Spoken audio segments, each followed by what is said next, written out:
Programme میں ہمیں join کیا بہت ہی خاص مہمان پاکستان تحریک انصاف کے سیکرٹری جنرل جناب سلمان اکرم راجہ ایڈوکیٹ. بہت شکریہ سلمان راجہ صاحب.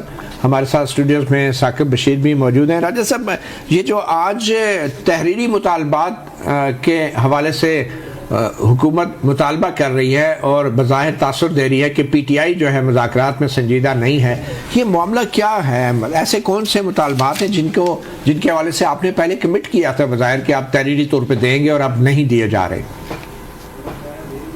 نہیں، ایسی کوئی بات نہیں ہے. دیکھیں، مطالبات ہمارے بالکل واضح ہیں. حکومت جانتی ہے 26 نومبر 9 مئی کے حوالے سے جوڈیشل کمیشن بنے، جو ہمارے اسیران ہیں ان کو ضمانتوں پہ رہائی ملے. 600 دن ہونے کو آئے ہیں یاسمین راشد صاحبہ کو، 500 دن سے زیادہ شاہ محمود قریشی، میاں محمود رشید، اعجاز چودھری صاحب، عمر سرفراز چیمہ، سینکڑوں اور. کوئی وجہ نہیں ہے کہ ان کی ضمانت نہ ہو. اور عمران خان صاحب کو بھی ہم سیاسی قیدیوں کی فہرست میں شامل کرتی ہیں. یہ بالکل واضح بات ہے. ہمارے مطالبات بالکل واضح ہیں. ہم نے یہ کہا تھا، حکومت کی طرف سے اصرار ہوا کہ ہمیں لکھ کے دیجیے. ہم تو لکھنے کی کیا ضرورت ہے؟ بات واضح ہے. آپ میٹنگ کے منٹس بنائیے اور اس پہ عمل کیجیے، آگے بڑھیے، بتائیے آپ کر سکتے ہیں یا نہیں کر سکتے. بہرحال انہوں نے کہا کہ لکھ کے دیجیے. ہم نے کہا ہمیں عمران خان صاحب سے ملنے دیجیے. ہماری ان سے ایک ملاقات ایسے ماحول میں ہو جہاں نہ آلے نصب ہو نہ اہلکار ہو، تاکہ ہم کھل کر ان سے بات کر سکیں. اور یہ بالکل سب نے مانا کہ یہ ضروری ہے. پچھلی میٹنگ میں حکومت کی طرف سے کوئی بظاہر تعامل نہیں تھا، لیکن اب میٹنگ 2 تاریخ کو تھی ہماری، آج 6 تاریخ ہو گئی. ہم انتظار کر رہے ہیں کہ یہ میٹنگ کب ہوگی. 3 کو ہونی تھی، 4 کو ہونی تھی، 5 کو ہونی تھی، 6 بھی گزر گئی.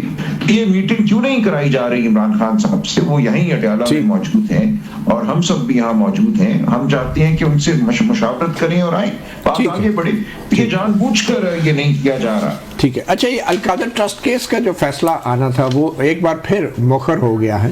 آپ کیا سمجھتے ہیں کہ کیا اس القادر ٹرسٹ کیس کے فیصلے کا کوئی مذاکرات سے بھی تعلق ہے یا پھر حکومت ایسا سوچتی ہے؟ دیکھیں، ہماری نظر میں کوئی تعلق نہیں ہے، لیکن اب ہمیں یہ لگ رہا ہے کہ حکومت کی طرف سے اور جو پشتنا ہیں ان کی طرف سے کوشش ہے کہ یہ تاثر دیا جائے کہ کوئی ڈیل ہو رہی ہے، اور اس لیے یہ القادر ٹرسٹ کا جو فیصلہ ہے اس کو مؤخر کیا جا رہا ہے.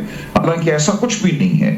القادر ٹرسٹ کا فیصلہ ہمارے لیے کوئی اہمیت نہیں رکھتا. جب یہ آئے گا اور اگر یہ اسی طرح آتا ہے جس کی ہمیں توقع ہے کہ خان صاحب کے خلاف آئے گا، تو پوری دنیا میں جنگ ہسائی ہوگی اسی طرح کی جیسے عدت کے بعد ہوئی تھی، کہ ایک معاملہ جس میں ٹرسٹ بنتا ہے، خان صاحب کو ایک پیسے کا یا بیوی کو فائدہ نہیں ہوا، حکومت کو ایک پیسے کا نقصان نہیں ہوا، پیسہ جو شاید پاکستان کبھی آنا ہی نہیں تھا.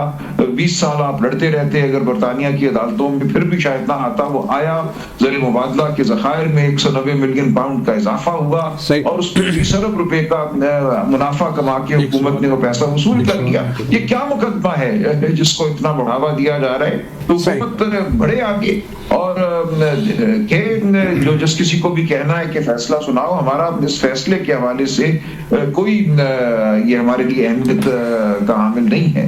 اس کو مذاکرات سے ہم بالکل نہیں جوڑنا چاہتے. ٹھیک ہے. ثاقب بشیر کچھ آپ سے جاننا چاہ رہے ہیں. سلمان صاحب، یہ 8 فروری الیکشنز کے خلاف جو عمران خان صاحب کی درخواست ہے وہ کل آئینی بینچ کے سامنے فکس ہے، اور ہم نے دیکھا کہ پہلے عمران خان صاحب بہت کہتے رہے، قاضی فائزہ کے دور میں بھی ہمارا کیس فکس کیا جائے، اور بار بار خطوط لکھتے رہے.